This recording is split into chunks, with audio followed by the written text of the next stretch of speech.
o modo como você se enxerga, a tua autoimagem, a tua identidade, né? Você tem a personalidade, aí você teria, por exemplo, a personalidade, autoimagem, né, a tua identidade, aí você teria da tua identidade as tuas crenças, e aí os teus pensamentos, e aí as emoções, e aí os comportamentos.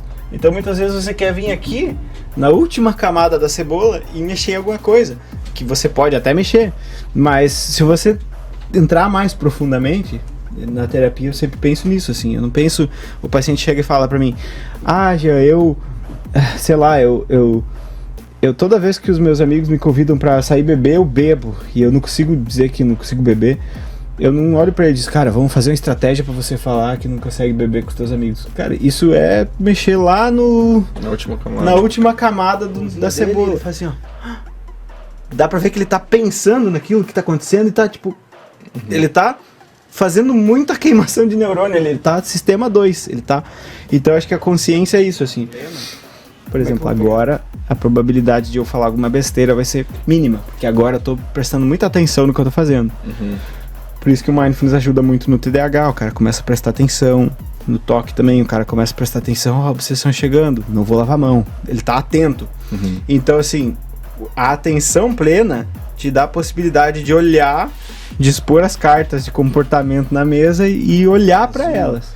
Tem cores aqui, as cores são um negócio que o bebê fica extremamente fissurado quando ele olha, e você não tá nem aí pra cor das coisas mais. E quando o bebê come pela primeira vez, ele faz assim... E você põe o negócio ali correndo e vai com o celular na mão e tal. Eu tava no meu auge dos ataques de pânico. E aí, cara, eu não sei. Pra uma mente meio extremamente engajada em tudo e desatenta como a minha... Quando eu descobri o Mindfulness foi como se tivesse nascido de novo. Eu falei, cara, que loucura isso, que lugar é esse pra viver, sabe? Por exemplo, quando eu comecei a fazer academia, naquela época, eu já corria, mas eu não fazia academia, eu só corria. E aí não atrapalhava tanto, assim, porque eu não corria a grandes distâncias. Mas eu comecei a ir na academia e comecei a notar, cara, eu tô indo na academia com cigarro e tô voltando com cigarro. Eu comecei a ver, não, tem uma incongruência aí.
Mas o recomendado do Mindfulness é tu tentar fazer o tempo todo ou tu fazer práticas ao longo do dia, assim? Tipo, agora tu tá em Mindfulness? Tipo, agora que eu falei, tu tá... Agora tu perdeu, né?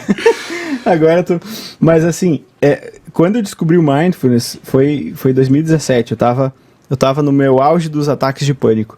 E aí, cara, eu não sei, pra uma mente meio extremamente engajada em tudo e desatenta como a minha, quando eu descobri o Mindfulness foi como se tivesse nascido de novo. Eu fiz, cara, que loucura isso, que lugar é esse para viver, sabe? Que lugar é esse de sentir isso? Uma calma, um negócio... Mas foi assim, eu comecei a ouvir os áudios formais, né, uma meditação formal que a gente chama, que é quando você para e faz o treino. Essa é a meditação formal. E a informal é quando você tenta pegar aquilo ali que você aprendeu ali e jogar no teu dia. Então eu vou pegar e vou beber uma água com atenção plena. Eu vou percebendo andar, que a água é gostosa. vou perceber o sabor das coisas, as cores. Tipo, sei lá, por exemplo, Mistura. aqui tem preto, tem azul, tem cores aqui. As cores são um negócio que o bebê fica extremamente fissurado quando ele olha. E você não tá nem aí pra cor das coisas mais. E quando o bebê come pela primeira vez, ele faz assim... E você, né, põe o negócio ali correndo e vai com o celular na mão e tal. Então, assim, você passa pela vida... Você tem o passado que te lembra o que aconteceu e o agora. Esse agora sempre projetando o futuro. Então você vai sempre empurrando a tua experiência pra frente. Se você fizer isso a vida inteira, você chega com 90 anos e você viveu, de fato, bem pouco. Porque a maioria do tempo você passou lembrando ou projetando e não vivendo, né? Então, quando você é criança, você vive muito. Por isso que as crianças são extremamente felizes e depois ficam frustrados quando viram adulto ou adolescente. Porque você não tem córtex pré-frontal para poder projetar e você não tem tantas memórias. Então, você fica vivendo, os negócios são interessantes. Tudo é novo. Tudo é novo, tudo é sabor, textura, não sei o que. E aí a criança, tudo é novidade, tudo é legal. Mas como é difícil, cara, tu vive num malabarismo, assim, de equilibrar, ter córtex pré-frontal e pensar tuas decisões pra tu não decidir cagadas, e ao mesmo tempo tu tem que estar presente no momento, então tu tem que deixar o teu córtex um pouco... Sim. Mas eu é acho uma guerra, assim, né? Eu acho que o mindfulness, a atenção plena, ela pode ser como se fosse um pilar que a partir dele você pode fazer qualquer coisa. Porque quando você está numa atenção plena, por exemplo, agora a probabilidade de eu falar alguma besteira vai ser mínima, porque agora eu estou prestando muita atenção no que eu estou fazendo. Por isso que o mindfulness ajuda muito no TDAH, o cara começa a prestar atenção, no toque também, o cara começa a prestar atenção, a obsessão chegando, não vou lavar a mão, ele está atento. Então, assim, a atenção plena te dá a possibilidade de olhar, de expor as cartas de comportamento na mesa e olhar para elas. Porque se você não olhar, não estiver atento, você está no sistema 1, né? O sistema do Daniel Kahneman. O sistema 1 é o sistema intuitivo e rápido. O sistema 2 é o sistema oneroso e consciente. Quando você está com o córtex pré-frontal mais ativo, você está no sistema 2. Você olha e diz, o que é isso aqui? É um copo, né? 2 mais 2 é 4. Sistema 2. Então você pode fazer o seguinte, cara, eu tento viver minha vida praticando mindfulness para poder manter o meu cérebro um pouco acostumado a prestar atenção nas coisas, diluir isso ao longo do dia, de modo que eu consiga fazer as coisas com atenção, como, por exemplo, quando você vai fazer sexo. Você não vai fazer sexo pensando no boleto que você tem que pagar. Você vive aquela experiência. Então, você está vivendo, está experimentando, está diluindo no teu dia aqueles momentos de atenção. E você pode, daí, quando está atento, você pode projetar as coisas, né? Você pode olhar e projetar. E quanto mais atento você tá, melhor você projeta, na verdade. Porque quanto mais inconsciente você tá, inconsciente no sentido de não estar com a consciência, com o ego ali funcionando, com o limiar de percepção ativo, quanto mais inconsciente você tá de algo, mais o teu comportamento está sendo governado por hábitos. Então você está sendo governado lá por estruturas dos núcleos da base, que são estruturas que automatizam as coisas, né? Que, por exemplo, comportamento motor, né? Se eu erguer minha mão, eu não preciso pensar, vou erguer a minha mão. Eu ergo, porque ela é um comportamento automatizado, habituado devido à repetição. O Miguelzinho tem 7 meses, ele não faz isso aqui, porque ele quer. Ele olha para a mãozinha dele e ele faz assim, ó. Dá pra ver que ele tá pensando naquilo que tá acontecendo e tá, tipo... Ele tá fazendo muita queimação de neurônio, ele tá sistema 2, ele tá... Então, eu acho que a consciência é isso, assim.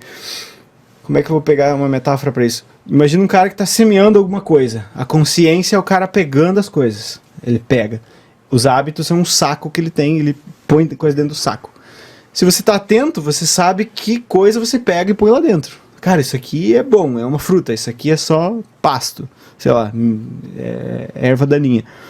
Então você tá consciente, atento, você consegue ver as coisas para poder projetar, decidir, ter mais autocontrole. Então isso é a formação de hábitos, né? Basicamente. Esse processo de automação. E tanto quando você faz uma pessoa ficar consciente dos hábitos, ela diminui os nocivos e aumenta os positivos. Quer pegar uma pessoa que tem hábitos extremamente nocivos e fazer ela mudar? Começa a fazer com que ela tenha que prestar atenção nos hábitos. Por exemplo, tem um estudo que foi feito que fizeram o seguinte: você vai tentar diminuir a conta de luz. Um grupo vai tentar diminuir a conta de luz assim, só tenta aí com a força de vontade. O outro vai ter um bip, que quando você ligar o chuveiro vai pip, ou quando você ligar um negócio que gasta muita luz, ele vai dar um sinal sensorial que vai fazer você ficar atento. E aí os caras começam a diminuir o consumo de luz. Né? Por exemplo, muita gente faz estratégia quando quer parar de fumar, enrolar um monte de fita na carteira de cigarro. Por quê? Além de você ter um atrito, enquanto você vai desenrolando, você vai percebendo, cara, eu vou fumar daqui a pouquinho. Então você está super atento. De modo que não é aquele comportamento assim, tipo, olhei pro vento, dá aquela solidão existencial, e aí, quando vê, você tá fumando. Já tá fumando. Então, quando você começa a ficar super consciente, assim, super atento dos hábitos. Eu tenho um hábito ruim, cara. Me dá umas dicas aí. Eu roo as unhas, cara. E é muito difícil porque é muito acessível. Tá ligado? E eu já tentei também colocar até... Como é Pimenta, que é? Tipo, esmaltezinho com coisa assim. Ajuda pelo alerta, assim, mas quando dá um ataque é muito foda. O que tu daria de... O que te faz, assim, roer? O estado. Você... Eu acredito que seja ansiedade, cara. A situação que eu percebi que eu mais me pego roendo unha é tipo assim, às vezes eu tô no banho, assim, daí eu paro, caralho, velho, já passou 15 minutos que eu tô no banho, assim, eu olho, tá cheio de pele, de dedo grudado na parede, assim, que eu arrancando e cuspindo, tá ligado? No banho você tá... roendo. Ansioso? Porque eu fico pensando na vida. Mas tem que ver o que você... Eu tenho que botar talvez uma placa, tá ligado? Tem que ver com vários espelhos. O que te deixa ansioso, que aumenta o teu limiar de estresse, e aí talvez o problema não seja o fato de roer a unha, e sim alguma coisa anterior que você começa a pensar. Sei lá, você tem, por exemplo, eu vou dar um exemplo meu. Na pandemia, eu fiquei sozinho, eu começava a pensar no que eu ia gravar de podcast, e eu começava a fumar. Fumava, assim, uma carteira de cigarro por dia. E aí eu comecei a pensar, por que eu fico tão ansioso? Porque eu fumo por quê? Porque aumenta a minha dopamina, aí eu quero fazer, e aí eu fico engajado naquilo, e ela aumenta a minha... quando você fuma, a tua ansiedade faz isso aqui, ó, ela tá subindo, ela baixa. Só que daí ela sobe um pouquinho o limiar, e ela baixa, e ela sobe um pouquinho. Então você fuma, sei lá, por X anos, o teu limiar de ansiedade certamente vai subindo, né? E aí, por que eu tô falando isso? Por causa por que eu fumava? Porque eu tava sozinho, porque eu tava inseguro quanto ao que eu ia gravar, e porque, sei lá, eu precisava me manter ali fazendo aquilo e então não tinha eu nada não preciso parar de roer, eu preciso descobrir por que eu roo. De certa forma. Ou colocar alguma outra coisa que tenha muito a ver com... que tenha a ver com isso, mas que de alguma forma impacta. Por exemplo, quando eu comecei a fazer academia, naquela época, eu já corria, mas eu não fazia academia, eu só corria. E aí não atrapalhava tanto, assim, porque eu não corria a grandes distâncias. Mas eu comecei a ir na academia e comecei a notar, cara, eu tô indo na academia com cigarro e tô voltando com cigarro. Eu comecei a ver, não, tem uma incongruência aí. Beleza, se tem uma incongruência, o cérebro vai tentar diminuir a incongruência. Então ele vai tentar diminuir a incongruência, por exemplo, eliminando a ideia mais fraca, né? É a teoria lá da dissonância cognitiva do Leon Festinger. Então, se eu acredito que eu sou um bom pai, eu começo a passar menos tempo com meu filho, eu começo a competir duas ideias na minha cabeça. Ué, mas eu não sou um bom pai? Um bom pai faz o quê? Ele não passa tempo com o filho? Beleza. Então, ou eu abandono a ideia de ser um bom pai, ou eu começo a passar mais tempo com ele. Então, sei lá, você vai ter que pensar alguma coisa que contradiz com o ato de roer unha e que faz você, quando você vai roer, você pensar, cara, mas eu não sou esse cara que rói unha porque, sei lá, né? Eu acho que assim, pode ser, tipo, preocupar com a aparência, tá ligado? Que daí tua mão fica feia. Dá até pra pedir pros amigos ajudar no caso, pô, tipo, sei lá. Toda vez que eu vier aqui segunda e quinta, vocês vão olhar minha unha e vocês vão reprimi-la, tá ligado? Ó, provavelmente é ao vivo. Vou ter que mostrar antes de começar o podcast, tipo. Aí, não vou fazer isso.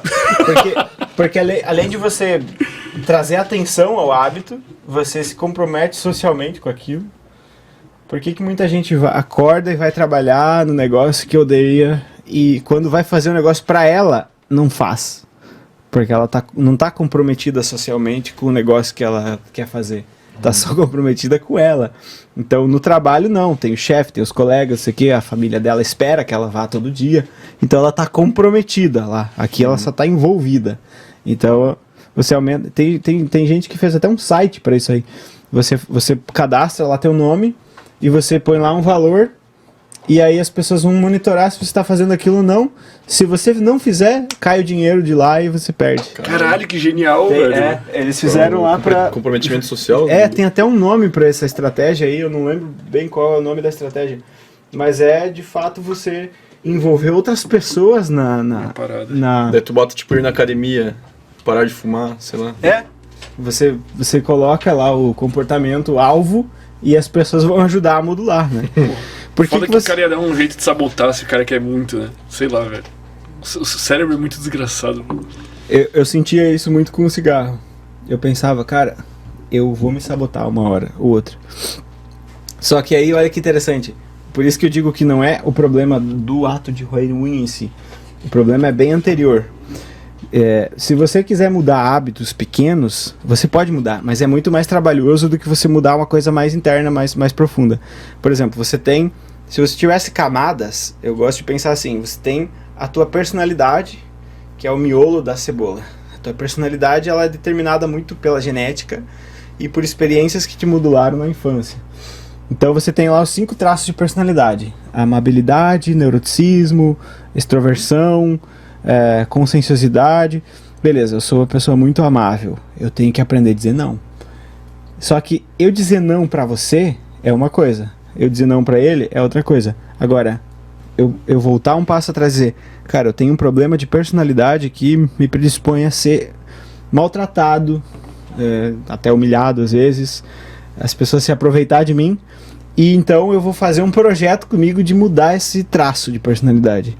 Então agora não é mais sobre eu dizer não pra você ou pra você. Agora é sobre eu mudar uma coisa muito profunda em mim. Então o que eu comecei a pensar? Quando o Miguel nasceu, eu pensei, cara, eu vou estar fumando do lado dele quando ele ficar maior. Então ele vai olhar e eu não vou poder dizer, cara, você não fuma porque é ruim. Ele vai dizer, você é um hipócrita. Você tá falando que é ruim, por que tá fumando então? E eu pensei assim, eu vou ter que parar.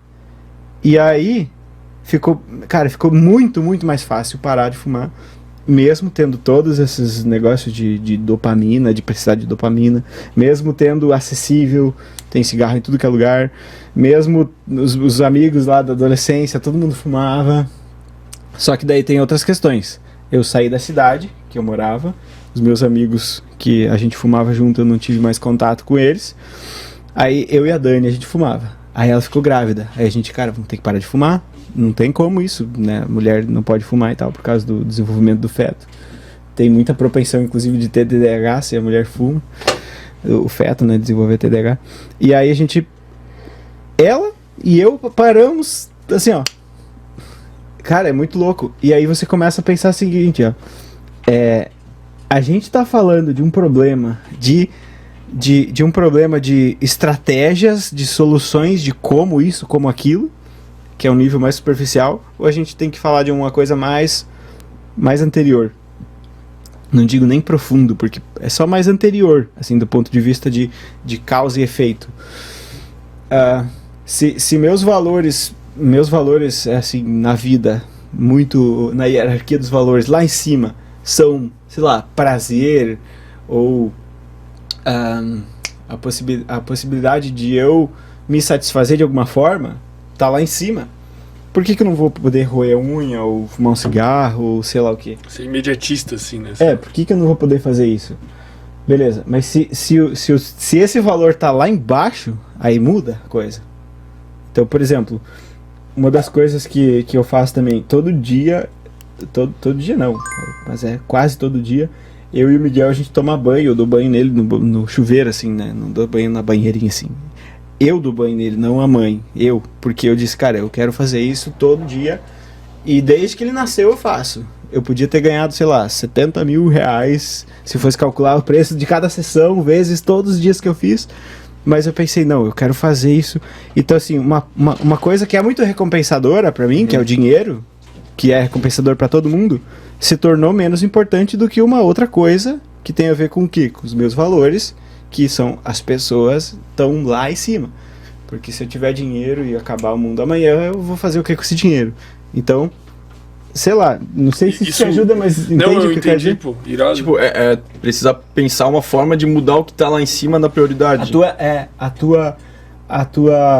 O modo como você se enxerga, a tua autoimagem, a tua identidade, né? Então, você tem a personalidade, aí você teria, por exemplo, personalidade, autoimagem, né, a tua identidade. Aí você teria da tua identidade as tuas crenças, e aí os teus pensamentos, e aí as emoções, e aí os comportamentos. Então muitas vezes você quer vir aqui, na última camada da cebola, e mexer em alguma coisa, que você pode até mexer, mas se você entrar mais profundamente, na terapia eu sempre penso nisso, assim, eu não penso, o paciente chega e fala pra mim, Jean, sei lá, eu toda vez que os meus amigos me convidam pra sair beber, eu bebo. E eu não consigo dizer que não consigo beber. Eu não olho pra ele e digo, cara, vamos fazer uma estratégia pra você falar que não consegue beber com os teus amigos. Cara, isso é mexer lá na última camada da cebola. Às vezes é uma crença do cara.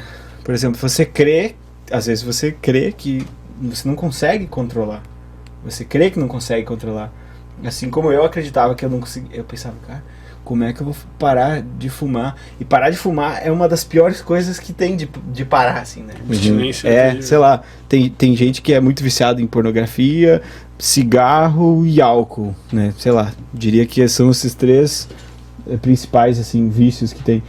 E, no entanto, impacta algo que dói muito, que fere os teus valores, e aí você diz, cara, não é problema mais fumar. Tanto é que muita gente diz, eu parei de fumar porque o meu médico falou, você vai morrer. Aí, agora, se o cara não tem muito valor à vida, daí ele para. Se o cara valoriza muito a vida ou uma família dele, ele vai dizer, parei, meu último cigarro foi esse, acabou. E um filho é uma parada que é um valor não universal, mas é um valor mais comum a todas as pessoas, né? Daí tu encontrou uma parada um norte muito forte, assim, né? Mas tu acha que se tu voltasse num ambiente propício a isso, tu estaria ainda blindado? Agora não, acho que agora não. Agora tu seria blindado porque tu porque agora eu passo, por exemplo, quando eu vou num posto de gasolina ou vejo alguém fumando, eu olho a pessoa e eu sinto o cheiro e não dá vontade de fumar, ou eu olho lá e eu não penso, eu poderia comprar tipo, ninguém ia saber. Eu penso, cara, é igual fazer, sei lá, seria a mesma coisa eu pegar um caso de um paciente e expor na internet o nome da pessoa. Por que eu vou fazer isso? Não tem motivo pra mim fazer isso. Gostou desse corte? Se gostou, dê o seu like. Se você ainda não é inscrito no canal, inscreva-se. Aproveite para compartilhar esse e outros vídeos do canal, pois assim nos ajuda a trazer mais e mais vídeos. Contamos com você!